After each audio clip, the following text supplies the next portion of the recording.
ఉచిత పథకాలను పెట్టుబడులుగా గుర్తించాలి. జిఎస్డిపిని పరిగణలోకి తీసుకొని కేంద్రం నిధులు ఇవ్వాలి. ప్రత్యేక గ్రాంట్గా 71,000 కోట్లు ఇప్పించాలి. కేంద్ర పన్నులు రాష్ట్ర వాటా 41% నుంచి 50% పెంచాలి. 16వ ఆర్థిక సంఘానికి రాష్ట్ర ప్రభుత్వ ప్రతిపాదనలు ఒకరిని చూస్తున్నాం. సో నేను గతంలో కూడా చాలాసార్లు చెప్పిన, కేసీఆర్ పరిపాలన ఉన్నప్పుడు ఏ పథకమైనా కానీ ఈ రాష్ట్ర ప్రభుత్వం మనం పన్నుల ద్వారా కడుతున్నటువంటి ఏవైతే ట్యాక్స్లు ఏవైతే ఉన్నాయో అవి ఖచ్చితంగా రాష్ట్ర ప్రభుత్వం ఒక పెట్టుబడిలాగా పెట్టాల్సిందే. ఈరోజు ఉచిత పథకాలు అంటా ఉన్నాం. ఉచిత పథకాలు అనేవి ఆ కంపెనీకి సంబంధించినటువంటి సిఎస్ఆర్ పథకం కిందకి వెళ్ళిపోతుంది. మిగతా అన్ని కూడా పెట్టుబడే.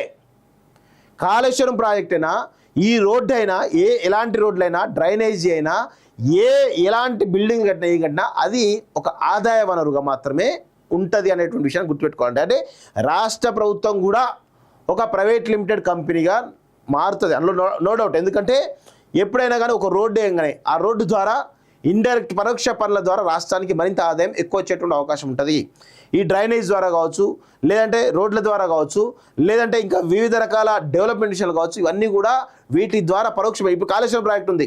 కాళేశ్వరం ప్రాజెక్ట్ రైతుల కోసం కట్టిన అనడం ఎంతవరకు నిజమో, రైతుల కోసం కట్టడం ద్వారా ఆ రైతులకు బెనిఫిట్ జరగాలి. ఆ రైతులు దాని ద్వారా లక్షలు సంపాదించి ప్రభుత్వానికి ట్యాక్స్ కట్టాలి పరోక్షంగా. అది కదా ప్రాసెస్.